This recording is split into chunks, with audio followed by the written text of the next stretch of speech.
नमस्कार, मैं प्रियंका स्वागत करती हूँ आप सभी का यूएई खबर में। चलिए शुरू करते हैं आज की ताजा बुलेटिन, लेकिन उससे पहले आप हमारे चैनल को सब्सक्राइब कर लीजिए ताकि दिन भर की सारी अपडेट एक साथ एक वीडियो में आपको सबसे पहले मिल जाए। चलिए नजर डालते हैं आज के हेडलाइंस पर। दुबई कमाने गए युवक की सड़क दुर्घटना में हुई मौत, परिजनों का रो रो कर बुरा हाल। दुबई एयरपोर्ट पर 13,000 करोड़ ड्रग्स केस का आरोपी ऋतिक बजाज गिरफ्तार। शारजाह में बड़ा साइबर खतरा, फर्जी सरकारी साइटों से खाते खाली। अबू धाबी में भारतीय इंजीनियर की किस्मत चमकी, 6 साल बाद बिग टिकट में जीता 1.30 लाख दिरहम। सऊदी पहुंचे परिजन, सड़क हादसे में मारे गए 45 भारतीयों की शिनाख्त शुरू। और जानेंगे क्या है आज के रियाल रेट, क्या है आज के गोल्ड रेट और क्या है आज के दिरहम रेट। चलिए खबरों को विस्तार से समझते हैं। दुबई कमाने गए युवक की सड़क दुर्घटना में हुई मौत, परिजनों का रो रो कर बुरा हाल। उत्तर प्रदेश के चंदौली जिले के धनापुर क्षेत्र के नरौली गांव में गुरुवार शाम उस वक्त शोक का माहौल छा गया जब दुबई में सड़क दुर्घटना में मारे गए 23 वर्षीय बलजीत निषाद का शव उनके पैतृक गांव पहुंचा। शव पहुंचते ही परिवार और पूरे गांव में मातम का माहौल पसर गया। बता दें कि नरौली के रहने वाले बलजीत निषाद रामबली निषाद के पुत्र थे और उनका परिवार आर्थिक रूप से कमजोर था। घर की आर्थिक स्थिति सुधारने और वृद्ध माता पिता का सहारा बनने के उद्देश्य से बलजीत 11 नवंबर को रोजगार की तलाश में दुबई गए थे। परिजनों को उनकी कमाई से बेहतर भविष्य की उम्मीद थी। हालांकि दुबई पहुंचने के मात्र 4 दिन बाद ही 14 नवंबर को बलजीत एक भीषण सड़क दुर्घटना में अपनी जान गंवा बैठे। इस दुखद हादसे की जानकारी मिलते ही परिवार में कोहराम मच गया था। बता दें कि बलजीत की मां, छोटे भाई और बड़ी बहनों का रो रो कर बुरा हाल हुआ था। वहीं पिता रामबली निषाद को संभालना मुश्किल हो रहा था। बलजीत 4 बहनों के बाद 2 भाइयों में बड़े थे और घर के इकलौते कमाऊ सदस्य थे। बता दें कि गांव के लोगों की आंखें नम है और ग्रामीणों ने बलजीत को एक सीधा साधा, मेहनती और शांत स्वभाव का युवक बताया जिसने कभी किसी से ऊंची आवाज में बात तक नहीं की थी। उनकी असामयिक मृत्यु पर पूरे गांव में गहरा शोक है। शोकाकुल परिवार को ढांढस बंधाने के लिए बड़ी संख्या में ग्रामीण उनके घर पर पहुंच रहे हैं और उन्हें सांत्वना दे रहे हैं।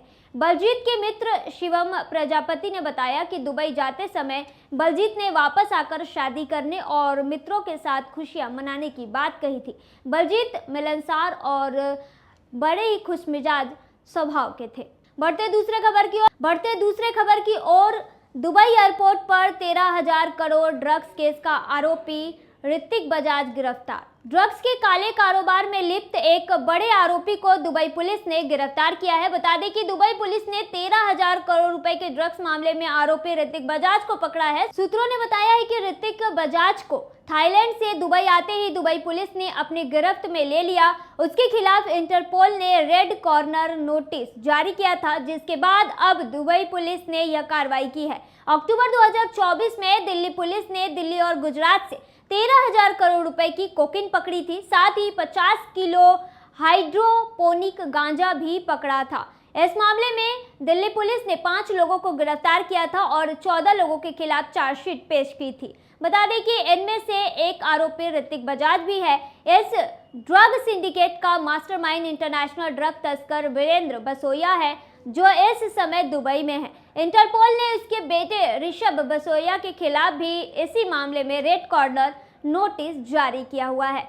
भारतीय एजेंसियां या दुबई, बता दें कि भारतीय एजेंसी जैसे कि दुबई पुलिस से संपर्क करने की कोशिश कर रही है। बता दें कि दिल्ली पुलिस स्पेशल सेल और गुजरात पुलिस के संयुक्त अभियान में पिछले साल अक्टूबर में गुजरात के अंकलेश्वर में अवकार ड्रग्स लिमिटेड कंपनी की तलाशी के दौरान 518 किलो कोकीन बरामद की गई थी।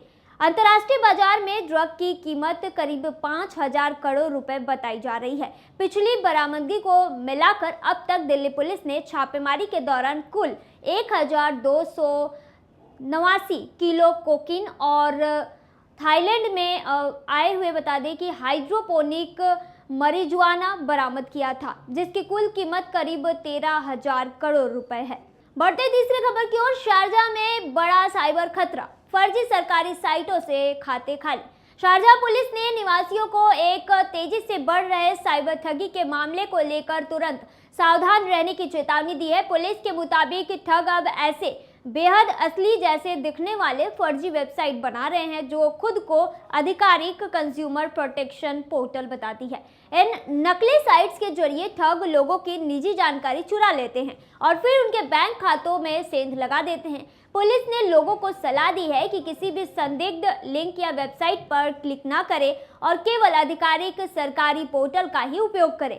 थोड़ी सी लापरवाही भी बड़ी आर्थिक हानि का कारण बन सकती है। शारजाह पुलिस के डिजिटल एविडेंस शाखा की निदेशक लेफ्टिनेंट नूफ अब्दुल रहीम अल हरमुदी ने गल्फ न्यूज को बताया है कि यह ठगी आमतौर पर तब शुरू होती है जब कोई व्यक्ति शिकायत दर्ज करने या मदद लेने के लिए ऑनलाइन कंज्यूमर प्रोटेक्शन जैसे शब्दों की तलाश करता है। इसकी सर्च के दौरान उन फर्जी साइट्स पर पहुंच जाते हैं जो दिखने में बिल्कुल असली लगता है। उन्होंने कहा कि ये फर्जी लिंक अक्सर सर्च रिजल्ट के सबसे ऊपर दिखाई देते हैं और इन्हें बिल्कुल आधिकारिक दिखने के लिए बनाया जाता है। इनमें नकली सरकारी लोगो, फॉर्म और ऑटोमेटिक मैसेज भी शामिल होता है ताकि लोगों को धोखा दिया जा सके।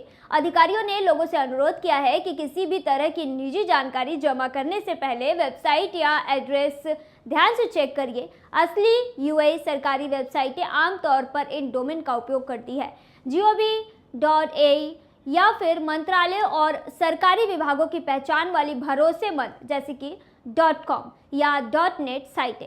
लोगों ने यह भी सलाह दी गई है कि बता दें कि लोगों को यह भी सलाह दी गई है कि कंज्यूमर प्रोटेक्शन सेवाओं तक पहुंचने के लिए केवल आधिकारिक मंत्रालय की वेबसाइट या सरकारी एजेंसियों की वेबसाइट, सोशल मीडिया अकाउंट का ही उपयोग करें। शारजाह पुलिस ने जोर देकर कहा है कि अपराधियों द्वारा इस्तेमाल किए जाने वाले रिमोट कंट्रोल ऐप्स पीड़ित के मोबाइल पर पूरी निगरानी और नियंत्रण दे देते हैं। इससे उनके email account, photo gallery, banking apps और गोपनीय दस्तावेज पूरी तरह से जोखिम में आ जाते हैं। पुलिस ने कहा है कि ये ऐप पीड़ित के फोन की स्क्रीन को रियल टाइम में मिरर कर देता है, जिससे संवेदनशील जानकारी का तुरंत गलत इस्तेमाल किया जा सकता है। बढ़ते चौथी खबर की ओर, अबू धाबी में भारतीय इंजीनियर की किस्मत चमकी। 6 साल बाद बिग टिकट में जीते 1.30 लाख दिरहम। अबू धाबी में रहने वाले एक भारतीय प्रवासी इंजीनियर की किस्मत आखिरकार चमक गई। 6 साल तक अकेले टिकट खरीद कर कोशिश करने के बाद उन्होंने बिग टिकट के बिग विन कॉन्टेस्ट में 1,30,000 दिरहम की जीत के लिए 6 साल तक अकेले टिकट खरीद कर कोशिश करने के बाद उन्होंने बिग टिकट के बिग विन कॉन्टेस्ट में 1,30,000 दिरहम जीत लिए। तमिलनाडु में रहने वाले 49 वर्षीय त्याग राजन पेरियास्वामी पिछले 10 साल से अबू धाबी में सीनियर पाइपिंग इंजीनियर के रूप में काम कर रहे थे। बता दें कि यूएई आने के कुछ समय बाद उन्हें बिग टिकट के बारे में पता चला था और उन्होंने 2019 से लगातार टिकट खरीदना शुरू कर दिया था। जहां कई लोग दोस्तों के साथ मिलकर टिकट खरीदते हैं, वहीं पेरियास्वामी ने हमेशा अकेले ही किस्मत आजमाने का फैसला किया। उन्हें भरोसा था कि एक दिन उनका भी वक्त जरूर आएगा और आखिरकार यह दिन धूमधाम से आ ही गया। उन्होंने हंसते हुए कहा कि ये जीत मेरे लिए बिल्कुल अचानक थी। मैंने सच में सोचा भी नहीं था कि इस बार कुछ होगा, इसीलिए बहुत बड़ा सरप्राइज था। पिछले 6 साल से टिकट ले रहा था और इस बार किस्मत ने साथ दे दिया। अचानक मिली यह बड़ी रकम उनके लिए बिल्कुल सही समय पर आई है। बता दें कि पेरियास्वामी ने हाल ही में अपने परिवार को वापस भारत शिफ्ट किया है और अब वे सबसे पहले अपने पिता के लंबे समय से अधूरी इच्छा पूरी करना चाहते हैं। उसके बाद वह खुद के लिए एक नई कार लेने का भी प्लान बनाए हुए हैं। उन्होंने कहा कि पहले पिता की इच्छा पूरी करूंगा, फिर जो बचेगा उससे अपनी नई कार लूंगा।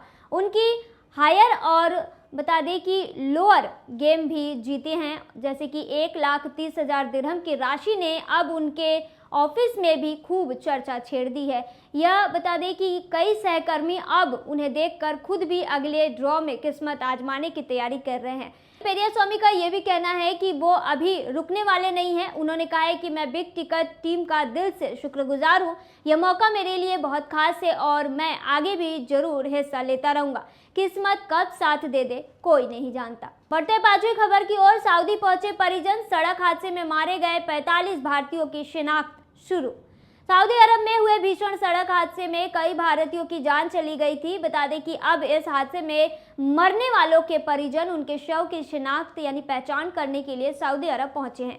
ये सभी पीड़ित परिवार तेलंगाना के रहने वाले हैं। बता दें, सऊदी में पीड़ितों के परिवार को हर संभव मदद करने के लिए तेलंगाना सरकार का एक प्रतिनिधिमंडल भी वहां पहले से मौजूद रहा है। बता दें कि हादसे के बाद तेलंगाना के मुख्यमंत्री रेवंत रेड्डी ने तुरंत निर्देश दिया। उन्होंने एक डेलीगेशन मौके पर भेजा हुआ है। इस डेलीगेशन में विधायक माजिद हुसैन, शफीउल्लाह साहब शामिल है। इन दोनों ने हवाई अड्डे पर शोकाकुल परिजनों को रिसीव किया। अब सभी परिजनों को डीएनए टेस्ट के लिए भेजा गया है। इस प्रक्रिया के पूरी होने के बाद बता दें कि स्थानीय प्रशासन से ट्रांसपोर्ट एनओसी हासिल की जाएगी। इन पीड़ित परिवार के लोगों की सबसे बड़ी चिंता अपने लोगों को सम्मानजनक अंतिम संस्कार कराना है। भारतीय डेलीगेशन की तरफ से कोशिश की जा रही है कि मृतकों को मदीना स्थित पवित्र जन्नत उल बकी कब्रिस्तान में सुपुर्दे खाक करने की इजाजत मिल जाए। अधिकारियों को उम्मीद है कि जल्द इसकी मंजूरी भी मिल जाएगी, जिससे मृतकों के परिवारों को सांत्वना मिल सके। अब पूरे मामले में राजनयिक स्तर पर भी कोशिश तेज कर दी गई है। इस संबंध में तेलंगाना सरकार की तरफ से भेजे गए डेलीगेशन ने भारतीय उच्चायुक्त और जेआईसी कमिश्नर से मुलाकात की थी, जहां से उन्हें पूर्ण सहयोग का आश्वासन मिला है। उधर पूरे मामले में तेलंगाना के मुख्यमंत्री रेवंत रेड्डी स्थिति पर पूरी नजर बनाए हुए हैं। जानेंगे क्या है आज के रियाल रेट। आज एक सऊदी रियाल में 23.65 रुपया, जो पिछले दिन 23.59 था। वहीं एक सऊदी रियाल में 37.75 नेपाली रुपी है, जो पिछले दिन 37.96 नेपाली रुपी था। वहीं एक सऊदी रियाल में 32.62 बांग्लादेशी टका है, जो पिछले दिन 32.79 बांग्लादेशी टका था। वहीं एक सऊदी रियाल में 74.84 पाकिस्तानी करेंसी है, जो पिछले दिन 74.84 पाकिस्तानी करेंसी था। वहीं एक सऊदी रियाल में 23.59 भूटानी करेंसी है, जो पिछले दिन 23.73 भूटानी करेंसी था। और जानेंगे क्या है आज के गोल्ड रेट। दुबई में आज 18 कैरेट सोने का दाम 371.50 दिरहम है, जो पिछले दिन 374.25 दिरहम था। यानी कि आज की गोल्ड रेट 18 कैरेट के भारतीय मुद्रा में बात की जाए तो 8,969 रुपए के हैं। वहीं 22 कैरेट गोल्ड का दाम 452.25 दिरहम प्रति ग्राम है, जो भारतीय मुद्रा में 10,919 के होते हैं, जो कि पिछले दिन 455.25 दिरहम प्रति ग्राम था। वहीं दुबई में 24 कैरेट सोने का दाम 488.25 दिरहम है, जो कि पिछले दिन 492 दिरहम था। वहीं आज के 24 कैरेट सोने का दाम भारतीय मुद्रा में बात की जाए तो 11,788 रुपए के हैं। और जानेंगे क्या है आज के दिरहम रेट। आज एक यूएई दिरहम में 24.14 रुपया है, जो पिछले दिन 24.11 था। वही एक यूएई दिरहम में 38.55 नेपाली रुपी है, जो कि पिछले दिन 38.64 नेपाली रुपी था। वही एक यूएई दिरहम में 33.31 बांग्लादेशी टका है, जो पिछले दिन 33.39 बांग्लादेशी टका था। वहीं एक यूएई दिरहम में 76.41 पाकिस्तानी करेंसी है, जो पिछले दिन 76.41 पाकिस्तानी करेंसी था। वहीं एक यूएई दिरहम में 24.10 भूटानी करेंसी है, जो पिछले दिन 24.15 भूटानी करेंसी था।